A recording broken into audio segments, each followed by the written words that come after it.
Kau penenun hidupku, sempurna rencanamu.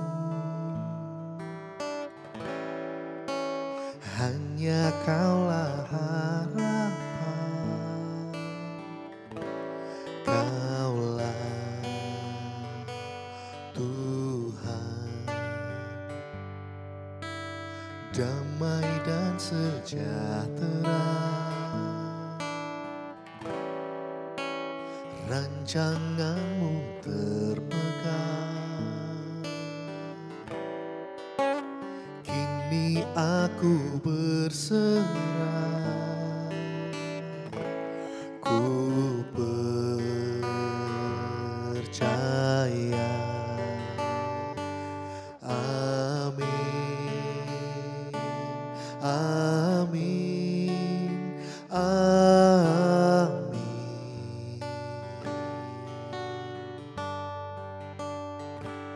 Aku percaya,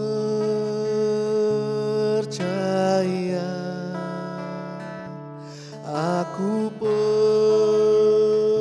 percaya, ku berseru Kau pun mendengar, ku berserah. Amin.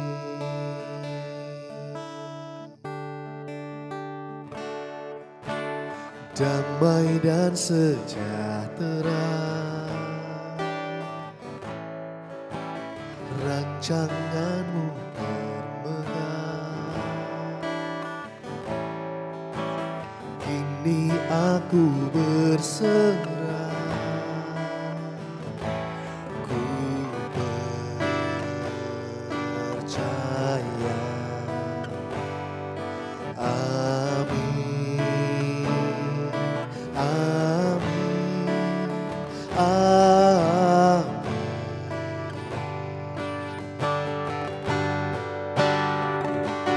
Aku percaya,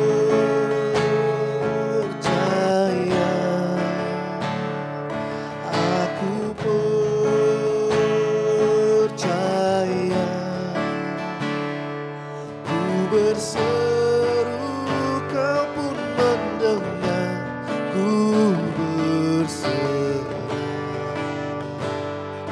Amin.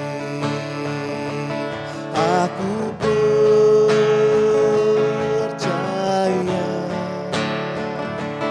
aku percaya, ku berseru Kau pun mendengar, ku berserah. Amin. Oh, ku percaya, Kau selalu beserta, Kau selalu bersamaku, Kau selalu di sisiku, Yesus. Oh, Kau selalu mendengar seruanku, Kau selalu menjawab panggilanku, Kau selalu setia. Ku tak takut, sebab aku milikmu, takkan gentar, sebab Engkau beserta. Ku tak takut, sebab Engkau setia, takkan gentar, kuasa-Mu sempurna. Ku tak takut, sebab aku milikmu, takkan gentar, sebab Engkau beserta. Tak takut, sebab Engkau setia, takkan gentar, kuasa-Mu sempurna. Amin, amin. Aku percaya, aku percaya.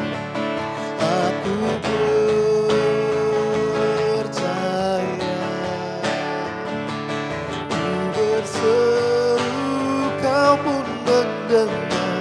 Ku berseru. Amin. Aku percaya, aku percaya.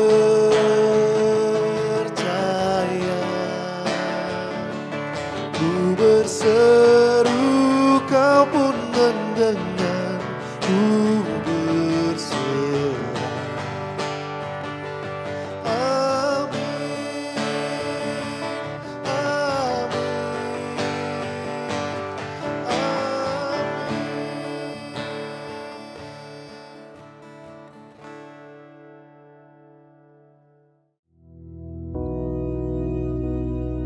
Bapa kami yang di surga, dikuduskanlah namamu, datanglah kerajaan-Mu, jadilah kehendak-Mu di bumi seperti di surga. Berikanlah kami pada hari ini makanan kami yang secukupnya, dan ampunilah kami akan kesalahan kami, seperti kami juga mengampuni orang yang bersalah kepada kami. Dan janganlah membawa kami ke dalam pencobaan, tetapi lepaskanlah kami daripada yang jahat. Karena Engkaulah yang empunya kerajaan dan kuasa dan kemuliaan sampai selama-lamanya. Amin.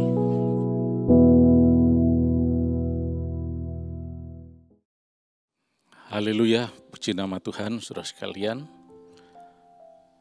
Hari Raya Pentakosta sudah kita lewati dan kita tahu bahwa tepat pada Hari Raya Pentakosta 2000 lebih tahun yang lalu, ketika orang Israel sedang bersukacita merayakan Hari Raya Pentakosta atau Shavuot, maka terjadi suatu fenomena yang luar biasa, yaitu Roh Kudus yang dicurahkan memenuhi kehidupan orang-orang yang percaya Yesus.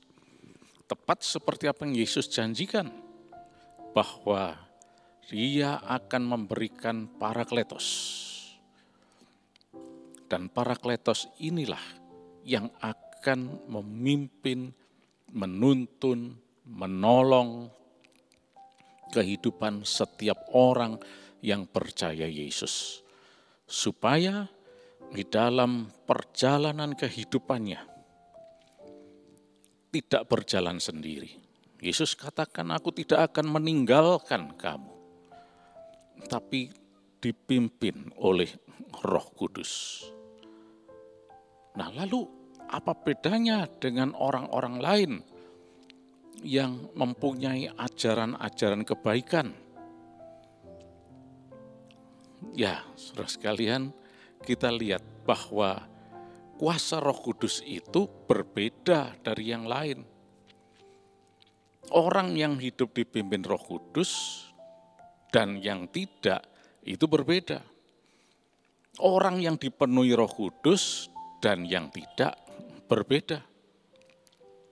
Sekalipun sama manusianya, mungkin imannya sama atau imannya berbeda, punya kepercayaan yang lain misalnya dan sebagainya, itu justru sangat berbeda. Nah, itulah sebabnya yang penting saat ini, mari kita terus-menerus menyadari bahwa kita perlu Roh Kudus senantiasa untuk memimpin kita. Karena firman Tuhan katakan jelas sekali di dalam Yohanes pasal 16 ayat yang ke-13 itu, bahwa Dia, Parakletos itu, akan memimpin kamu ke dalam segala kebenaran, di jalan kebenaran Kristus. Hanya Roh Kudus yang bisa. Nah, untuk itu, wujud dari kehidupan yang dipimpin oleh Roh Kudus bisa kita lihat di dalam Galatia, pasal yang kedua, kita baca ayat yang ke-20. Namun aku hidup, tapi bukan lagi aku sendiri yang hidup, melainkan Kristus yang hidup di dalam aku. Dan hidupku yang kuhidupi sekarang di dalam daging adalah hidup oleh iman dalam Anak Allah yang telah mengasihi aku dan menyerahkan dirinya untuk aku. Sampai di sini pembacaan kita. Nah, saudara sekalian, di sini kita lihat ada beberapa hal yang sangat penting. Tapi saya akan mulai dari yang paling bawah. Ini awalnya, yaitu dikatakan Anak Allah yang telah mengasihi aku dan menyerahkan dirinya untuk aku. Pertama-tama, Kristus itu mati bagi kita untuk mengambil alih semua hukuman dan dosa kita.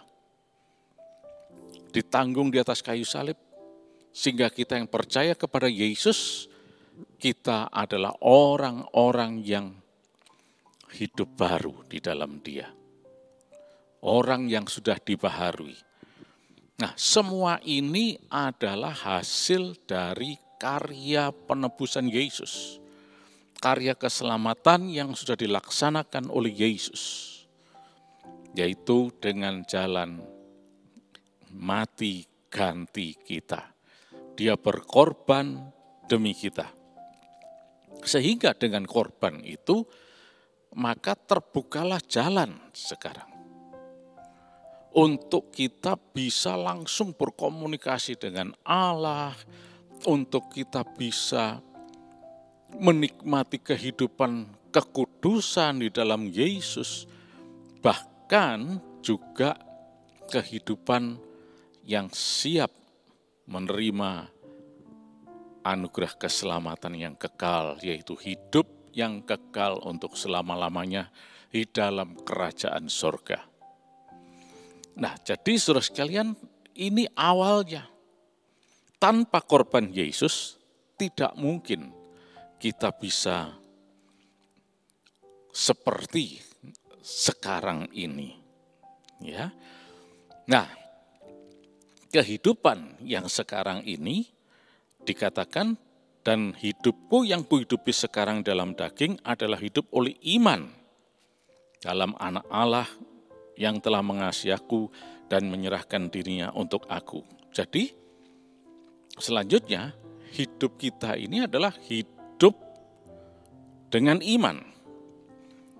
Hidup oleh iman dalam Yesus Kristus. Karena memang segala sesuatu harus dengan iman. Tanpa iman tidak mungkin, ya. Karena kita ini masih hidup dalam daging. Ini daging ini, ya. Tubuh kita ini. Nah, bagaimana supaya kita bisa hidup sesuai dengan apa yang Allah mau?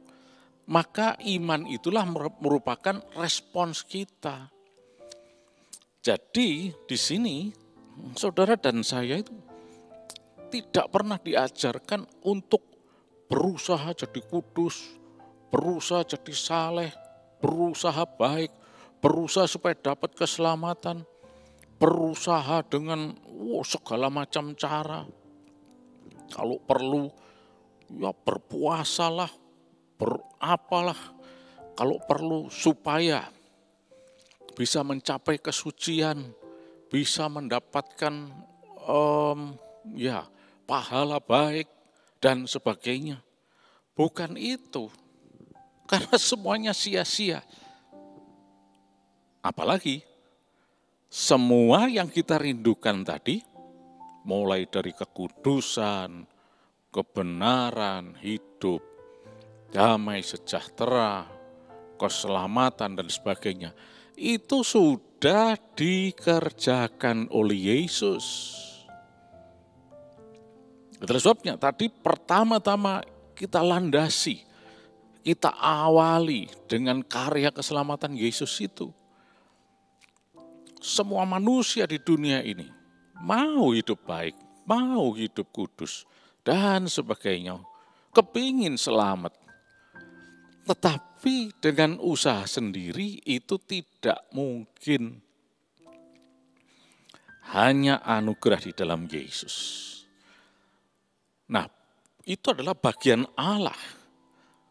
Dia adalah Sang God of Wonders. Dia melakukan bagiannya. Dia yang membuat semua itu dimungkinkan terjadi.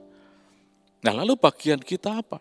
Bagian kita cuma hidup oleh iman, beriman. Sementara kita masih hidup dalam daging ini, bagian kita telah hidup beriman di dalam Dia.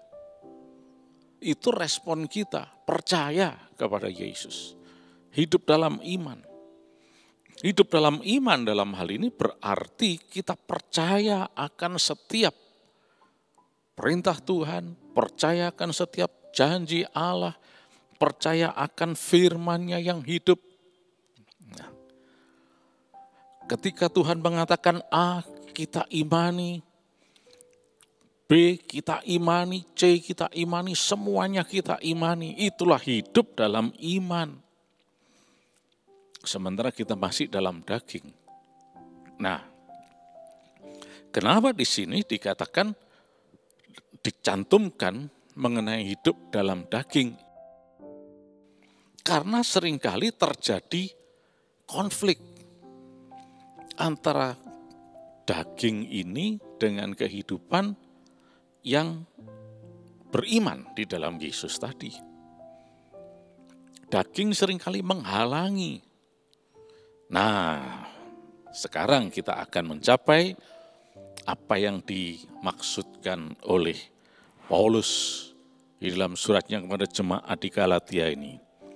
Yaitu, kalau kita hidup, bukan lagi kita sendiri yang hidup, tapi Kristus yang hidup di dalam kita.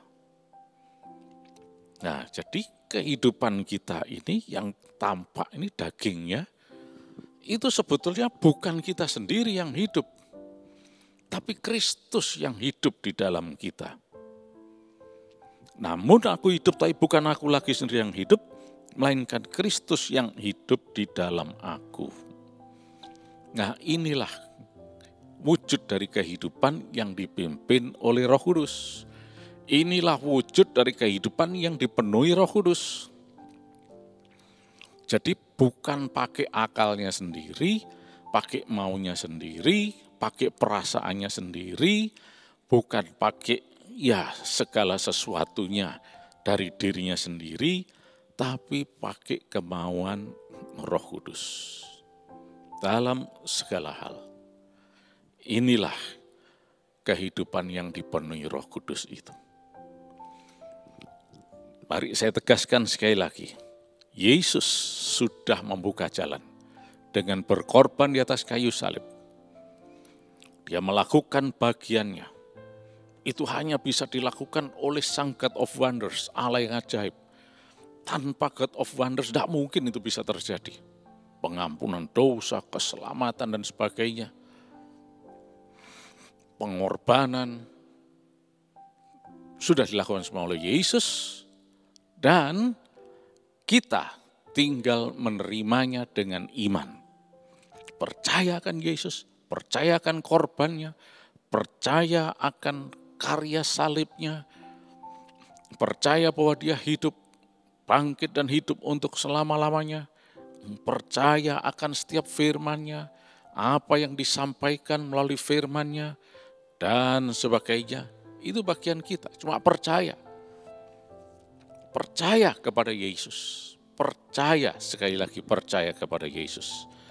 Nah, barulah sekarang kita ini bukan benda mati, tapi makhluk yang hidup. Dikatakan, namun aku hidup, tapi bukan aku lagi sendiri yang hidup, melainkan Kristus yang hidup di dalam aku. Nah, jadi sekarang setelah kita diselamatkan, kita percaya kepada Yesus, ya sudah, kita pasrahkan sepenuhnya kepada Yesus seluruh hidup kita ini. Yang masih di dalam daging ini tadi. Nah, itu nanti akan menyatakan wujud dari iman percaya kita, di mana Roh Kudus akan memimpin kita. Nah, sehingga seperti yang sudah kita pelajari bagaimana Roh Kudus memimpin kita dan menuntun kita untuk hidup bagi Yesus, bagi Kristus. Kristus yang mengendalikan hidup kita. Memenuhi hidup kita berarti memimpin kita sepenuhnya. Dan yang dihasilkan adalah buah-buah kebenaran. Sudah kita pelajari bersama selama 10 hari ini, kasihnya, sukacitanya, damai sejahteranya, kesabarannya, kemurahannya, kebaikannya, kesetiaannya, kelemah lembutannya, dan penguasaan diri. Dicantumkan 9 buah roh dalam Galatia pasal 5, mulai ayat yang ke-22 itu.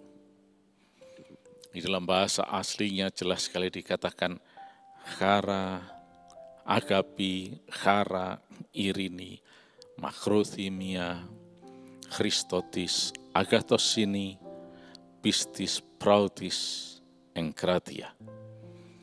Itulah kehidupan yang dipimpin Roh Kudus, dan inilah kehidupan yang Tuhan mau. Jadi bukan kita sendiri yang hidup, melainkan Kristus yang hidup di dalam kita. Kita masih terlihat KTP-nya, namanya masing-masing, terlihat wajahnya, senyumnya, gerak-geriknya semuanya, tetapi kehidupan ini, kehidupan daging ini dipimpin oleh Roh Kudus. Nah, biarlah sepanjang waktu ini sampai Yesus datang kembali yang tidak lama lagi akan menjemput kita semuanya untuk tinggal bersama Dia dalam kekekalan. Marilah kita hidup di dalam Kristus dan Kristus di dalam kita. Roh Kudus yang memimpin kehidupan kita. Dan buah-buah dihasilkan untuk kemuliaan nama Yesus Kristus. Mari kita berdoa. Terima kasih Roh Kudus, pimpin kami, kuasai kami, bahkan sepanjang hari ini, apapun yang kami perkatakan, apapun yang kami lakukan, biarlah sesuai dengan kehendak-Mu. Dan biarlah Engkau selalu dimuliakan melalui kehidupan kami. Engkau pakai hidup kami ini Tuhan, dalam daging ini, untuk menjadi alat kemuliaan bagi nama-Mu. Terima kasih Yesus. Dan pasti Tuhan, kami semuanya itu sehat. Pasti kami diberkati berkelimpahan untuk bisa menjadi berkat, untuk memuliakan Engkau. Terima kasih. Dan kuasa dari Yesus akan melindungi kami. Tidak ada penyakit, tidak ada kesulitan apapun bisa menyentuh. Kami berkemenangan dalam nama Yesus. Terima kasih Tuhan. Di dalam nama Tuhan Yesus Kristus. Amin.